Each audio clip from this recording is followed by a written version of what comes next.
ഇന്ന് നമുക്ക് റവ വെച്ചിട്ടുള്ളൊരു സ്നാക്ക് തയ്യാറാക്കാം. ഗോതമ്പ് പൊടിയും തേങ്ങയെല്ലാം ചേർത്തിട്ടുള്ള നല്ല ടേസ്റ്റി ആയിട്ടുള്ളൊരു സ്നാക്കാണിത്. വളരെ എളുപ്പത്തിൽ തന്നെ നമുക്കിത് തയ്യാറാക്കാൻ പറ്റും. അപ്പോൾ നമുക്കിത് എങ്ങനെയാണ് ചെയ്യുന്നത് നോക്കാം. ആദ്യം നമുക്കിതിന് വേണ്ടിയിട്ടുള്ള ബാറ്റർ തയ്യാറാക്കണം. ഞാനിവിടെ 1 കപ്പ് റവ എടുത്തിട്ടുണ്ട്. ഇനി നമുക്കിതിലേക്ക് 1 കപ്പ് ഗോതമ്പ് പൊടി ചേർക്കാം.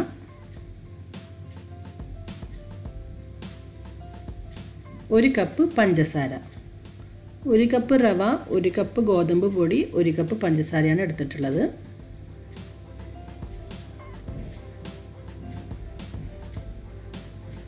ആവശ്യത്തിന് ഉപ്പ് ചേർക്കാം.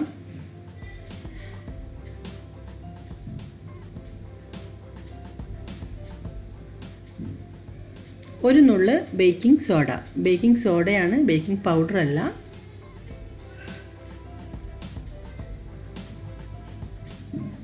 ഞാനിവിടെ 1 കപ്പ് വെള്ളം എടുത്തിട്ടുണ്ട്. ഇതിൽ നിന്ന് കുറച്ചൊഴിച്ച് നമുക്ക് ബാറ്റർ തയ്യാറാക്കാം. നോക്കിയിട്ട് വീണ്ടും ഒഴിക്കാം. എന്തായാലും 1 കപ്പിൽ കൂടുതൽ വെള്ളം വേണ്ടി വരും. നമ്മുടെ ഈ ഒരു ബാറ്റർ ഒരുപാട് ലൂസാവാൻ പാടില്ല. അപ്പോൾ അതുകൊണ്ട് കുറച്ചായിട്ട് ഒഴിച്ചിട്ട് നോക്കിയിട്ട് വീണ്ടും ഒഴിച്ചാൽ മതി.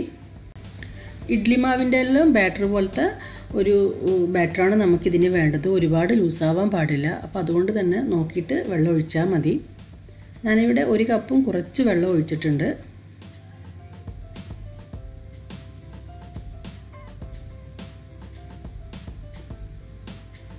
നന്നായി മിക്സ് ചെയ്തതിന് ശേഷം നമുക്കിതിനെ 1 മണിക്കൂർ റെസ്റ്റ് ചെയ്യാൻ വെക്കണം. 1 മണിക്കൂറായിട്ടുണ്ട്. നമ്മുടെ മാവ് ഇപ്പോൾ എങ്ങനെയാണെന്ന് നോക്കാം നമുക്ക്.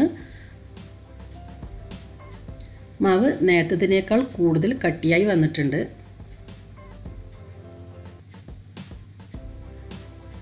ഇനി നമുക്കിതിലേക്ക് 1/2 കപ്പ് തേങ്ങ ചേർക്കാം. ഈ തേങ്ങ ചേർത്ത് നന്നായിട്ടൊന്ന് മിക്സ് ചെയ്ത് കൊടുക്കാം.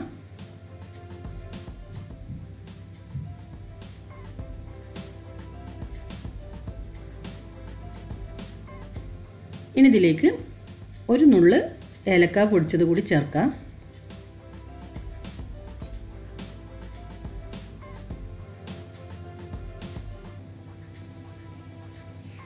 ഇപ്പോൾ ഈ ഒരു കൺസിസ്റ്റൻസിയിലാണ് നമ്മുടെ ബാറ്റർ വേണ്ടത്. ഒരുപാട് ലൂസാവാൻ പാടില്ല. ഒരുപാട് ലൂസായിട്ടുണ്ടെങ്കിൽ നമുക്കിത് അത്ര നന്നായിട്ട് കിട്ടില്ല. അപ്പോൾ അത് പ്രത്യേകം ശ്രദ്ധിക്കാം.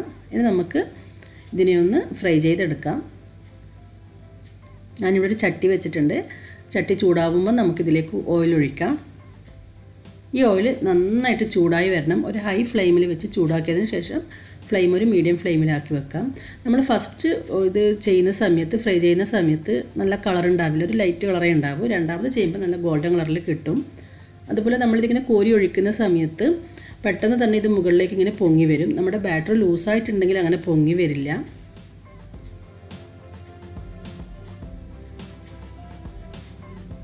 ഇപ്പോൾ ഇട്ടപാട് തന്നെ ഇത് മുകളിലേക്ക് പൊങ്ങി വന്നിട്ടുണ്ട്. ഒരു ഗോൾഡൻ കളർ ആവുന്നത് വരെ നമുക്കിതിനെ ഫ്രൈ ചെയ്തെടുക്കാം.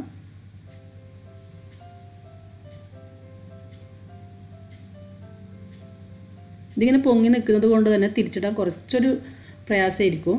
പെട്ടെന്ന് തിരിച്ചിടാൻ പറ്റില്ല.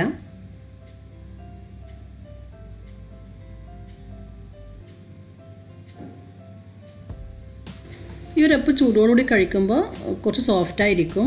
അതേസമയം നന്നായിട്ട് തണുത്തതിന് ശേഷം നല്ല വണ്ണം ഇത് ക്രിസ്പി ആയിട്ട് വരും.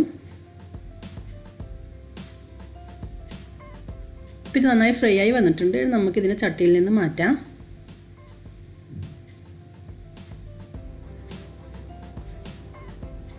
ബാക്കിയുള്ള മാവ് നമുക്ക് ഫ്രൈ ചെയ്തെടുക്കാം.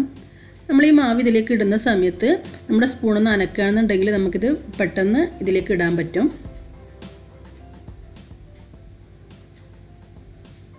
മാവ് കുറച്ച് ടൈറ്റ് ആയതുകൊണ്ട് ഇടാൻ കുറച്ച് ബുദ്ധിമുട്ടായിരിക്കും. അപ്പോൾ ഇതുപോലെ സ്പൂണൊന്ന് അനക്കി കൊടുത്താൽ മതി.